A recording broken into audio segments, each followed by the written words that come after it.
Hi friends, நாளைக்கு TNPSC group 4க்கான tentative key வந்து விட்டுருந்தாங்க.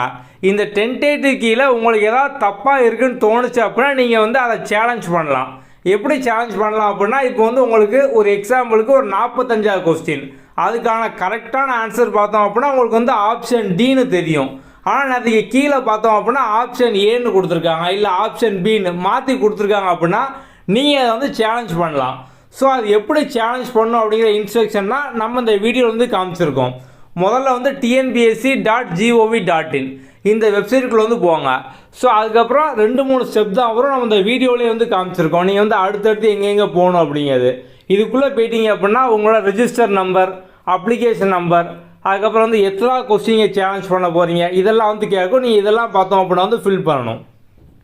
இது போக டிஎன்பிஎஸ்சியில் இன்னும் ஒரு சில இன்ஸ்ட்ரக்ஷன்லாம் கொடுத்துருக்காங்க. அது இப்போ நம்ம என்ன அப்படிங்கிறத 1 by 1 பார்க்கலாம். இதுதான் டிஎன்பிஎஸ்சி கொடுத்துருக்கக்கூடிய இன்ஸ்ட்ரக்ஷன். ஸோ வந்து முதல்ல பார்த்தோம் அப்படின்னா கேண்டிடேட் மட்டும் தான் இந்த சேலஞ்ச் வந்து பண்ண முடியும். அதாவது எக்ஸாம் அப்ளை பண்ணி எக்ஸாம் எழுதுனவங்க தான் பார்த்தோம் அப்படின்னா இந்த சேலஞ்ச் வந்து பண்ண முடியும். அடுத்தது பார்த்தோம் அப்படின்னா வந்து இப்போது எக்ஸாம் எழுதும் போது ஒவ்வொருத்தருக்கும் கொஸ்டின் பேப்பர் வந்து ஒவ்வொரு ஆர்டரில் வந்து இருக்கும். இப்போ வந்து உங்களுக்கு எக்ஸாமில் 1வது கொஸ்டினாக வந்தது, உங்கள் ஃப்ரெண்டுக்கு பார்த்தோம் அப்படின்னா 40ஆக வந்திருக்கும், இன்னொருத்தருக்கு பார்த்தோம் அப்படின்னா 80ஆக வந்திருக்கும். அந்த ஆர்டர் வந்து மாற்றி மாற்றி வந்து இருக்கும். இப்போ வந்து நம்ம சேலஞ்ச் பண்ணும்போது வந்து கேட்பாங்க எத்தனாவது கொஸ்டின் வந்து சேலஞ்ச் பண்ணுறீங்க அப்படிங்கிறது. அதுக்கு நீங்கள் வந்து எந்த ஆர்டர் படி கொடுக்கணும்னு பார்த்தோம் அப்படின்னா நேற்றுக்கு வந்து அந்த டென்டேட்டிவ் கீ வந்து விட்டாங்க.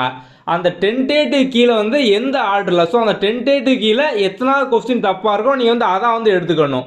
ஏன்னா கொஸ்டின் பேப்பர் ஒவ்வொருத்தருக்கும் ஒவ்வொரு ஆர்டரில் வரும். ஸோ நீங்கள் வந்து கொஸ்டின் பேப்பரில் வந்து பார்க்காதீங்க. நேற்றுக்கு டிஎன்பிஎஸ்சி சைட்டில் பார்த்தோம் அப்படின்னா வந்து அந்த ஆன்சர் கீ வந்து விட்டாங்க, டென்டேட்டிவ் கீ. ஸோ அந்த கீழே அந்த 200 கொஸ்டினில் எத்தனாவது கொஸ்டின் வந்து தப்பாக இருக்குது நீங்கள் வந்து அதான் வந்து மென்ஷன் பண்ணணும். கீ சேலஞ்ச் பண்ணும்போது முதல்ல இந்த பேசிக் டீட்டெயிலாம் கேட்பாங்க. நம்ம வந்து அப்ளை பார்த்தோம் tnbsc.gov.in போய் எப்படி போகணும் அப்படிங்கிறது. ஸோ அதுக்கப்புறம் பார்த்தோம் அப்படின்னா வந்து அதில் register number, application number, date of birth, எந்த கொஸ்டின் இதெல்லாம் வந்து கேட்பாங்க. ஸோ இதெல்லாம் நம்மளோட ஹால் டிக்கெட்லேயே பார்த்தோம் அப்படின்னா வந்து மென்ஷன் ஆகிருக்கும். நீங்கள் வந்து அதை பார்த்து வந்து கொடுத்துக்கோங்க. நீங்கள் அந்த கொஸ்டின் நம்பர்லாம் கொடுத்து சப்மிட் பண்ணதுக்கப்புறம் அந்த கொஸ்டின் பார்த்தோம் அப்படின்னா ஸ்க்ரீனில் வரும். இப்போ நீங்கள் வந்து 136 கொஸ்டின் சேலஞ்ச் பண்ணுறீங்க அப்படின்னா அந்த கொஸ்டின் வந்து வரும். ஸோ அந்த கொஸ்டினுக்கான ஆன்சர் என்ன அப்படிங்கிறது, அதாவது அவங்க கொடுத்த டென்டேட்டிவ் கீ என்ன அப்படிங்கிறது வரும். இப்போ நீங்கள் வந்து இதுக்கான ஆன்சர் வந்து ஏ இல்லை, இதுக்கு வந்து பி வரும், சி வரும், நீங்கள் வந்து அந்த மாதிரி சொல்கிறீங்க அப்படின்னா நீங்கள் வந்து அதை வந்து டிக் பண்ணணும். ஸோ டிக் பண்ணிட்டு கீழே வந்து அதுக்கான காரணம், ஸோ வந்து அதையும் பார்த்தோம் அப்படின்னா நீங்கள் வந்து மென்ஷன் பண்ணலாம். இது வந்து ஏன் ராங்கு, ஸோ அதுக்கான கரெக்டான எக்ஸ்ப்ளனேஷன் என்ன, அதை நீங்கள் வந்து கீழே கொடுக்கலாம்.